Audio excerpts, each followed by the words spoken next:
keep the applause going and welcome to the stage, Jack Barry.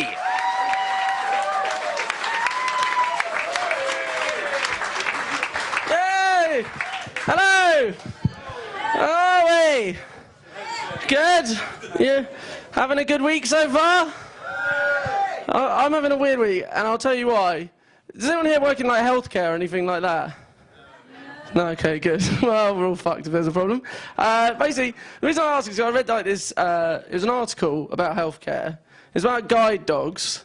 I don't know if anyone else has seen this, but apparently now they've got guide dogs with such an amazing sense of smell, they can smell if a person's got cancer. Yeah, a few people know about this, and you think, which I think is amazing, but wouldn't that be the most depressing dog ever to take on a walk with you? Oh, your dog really seems to like me. I am so sorry. I got some terrible news, I'm afraid. Because the thing is, if you train a dog to smell if someone's got cancer, then if it does its job, you're supposed to reward the dog. So you're like, I'm really sorry it's cancer, find a specialist. Who's a good boy then? You want a treat? We've ruined his day, haven't we? Like, I think my mind might be deteriorating at the moment because I did that joke a couple of days ago, and this woman in the second row started nudging her boyfriend really enthusiastically when I got halfway through the joke set up. And my first thought was, oh, he must have cancer. And she's like, oh, that's what you've got. Some stand-up for you. And it wasn't. And I was like, oh, why were you nudging him so excitedly? And she said, oh, because a couple of days ago, we read about these guide dogs that can smell if you've got an STD. Like, what a time to be alive, I thought. And then...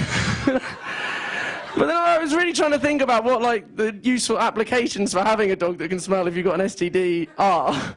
Because it's like, it's not in an airport, because it's not illegal to go on a plane if you've got an STD.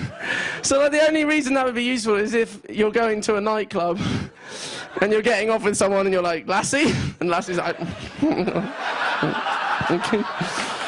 thank you, madam. We're taking my fine lips elsewhere. So, I think I could do with one. I think I could do with a dog that can smell that. Because I'm single at the moment, and it was Valentine's Day a couple of days ago, so you obviously get a bit lonely on Valentine's Day. And basically, I've come up with a tip to deal with your loneliness. It's very easy. If you're single, you can use it at home. It's not what you're thinking. There's always a couple. Basically, all you have to do is just have to log on to Google.com.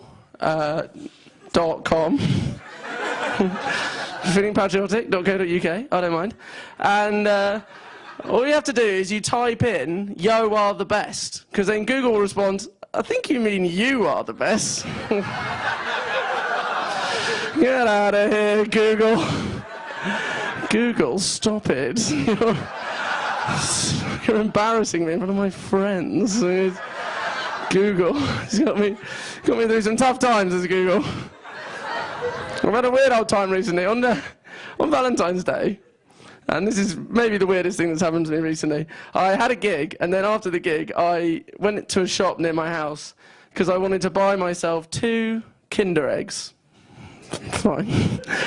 And the woman behind the counter said to me, without any irony at all, oh, are you having a party?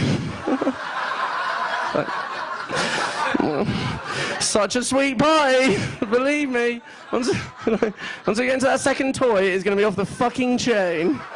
It's going to be too wild, this party. It's too much. But yeah, I've been thinking about couples and stuff like that recently, and I was thinking about tolerance and like that recently because I think of myself as like a progressive guy. I'm very tolerant, but my grandparents, you know, our grandparents' generation, they're not like that. They're all a bit racist and they're all a bit homophobic, and you know, people say, oh, it's because they're from a different time. They don't really understand it, and I'm worried that maybe I'll get to the same age, and then it will happen to me, because like to me. Bestiality is not cool. Okay? Do not go near that. Don't think it's okay.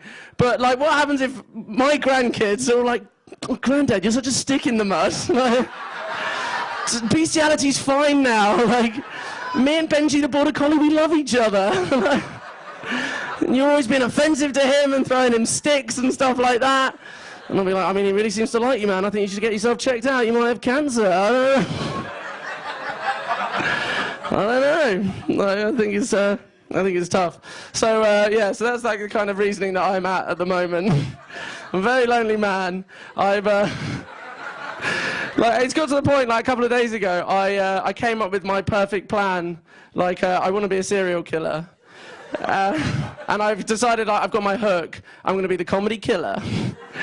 And every guy I kill, I'm going to leave like a really classic joke on it, so that the police will find the body, and they'll be like, another body. And then they'll really go, I shouldn't laugh, but he